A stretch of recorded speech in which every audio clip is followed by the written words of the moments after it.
Well, what you're looking at is the end of about an hour of banging on the huge rock that Timo sent me. If you guys watched the video before this one, you'll remember that the first rock I pulled out was a monster. It probably weighed 15 pounds. And what I had in mind was to make a Mississippian spade out of that big chunk, because I knew this was raw stone. And when you got raw Burlington, it's hard to get it real super thin. Now check this out. This is about 8 inches long. This other side here. And this is all I could get out of it. And when you see the pile of flakes that came off this, you're not going to believe it. I don't know, Timo, if I should be thanking you or being angry with you. This was definitely a true challenge. And to be honest, I love the challenge. I love it that it was tough enough to hold together.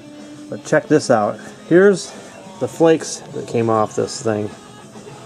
And one of the first flakes was, now here's my hand. Look at this. This was the first flake that came off.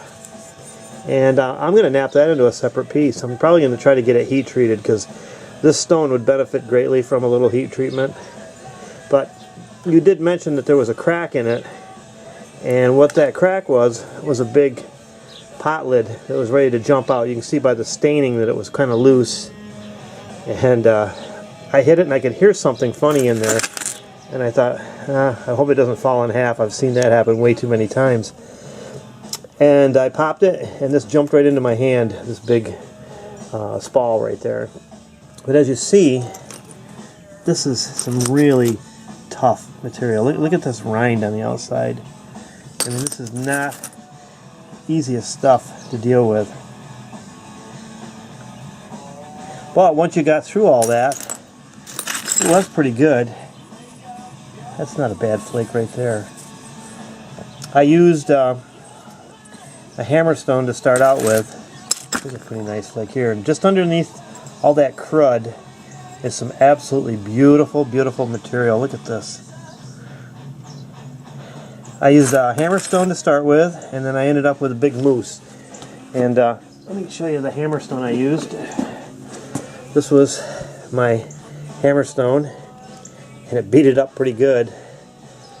But if you think that thing took a beating, look at this poor moose billet. Just chewed the living daylights out of the end of that. But this was heavy enough to pop big flakes off that raw piece of Burlington. And all in all, I'd say I'm pretty darn satisfied with it. It's not the most beautiful piece of work that I've ever done, but if you've ever looked at many of those Mississippian spades, they were meant to be a little more durable, because they were slamming these in the ground and hoeing up the soil.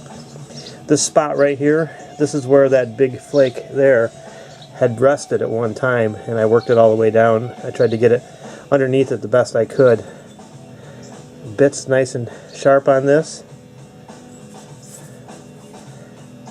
and I think it looks pretty good. So there it is. There's the finished piece, and I'm going to leave it just like that, and I'm going to count this one, chalk it up as a success. So I guess I'm thanking you, Timo, for great rock to work, and this is the first piece of it I finally had time to work. We're going to a wedding today, and I had time before that to do a little napping, and I'm not painting on the house today, so it gave me time to flint nap. You can hear it's as hard as a bell. So anyway, there it is. One Mississippian spade. Hope you enjoyed watching this, and thanks for watching, and especially thanks for all your comments.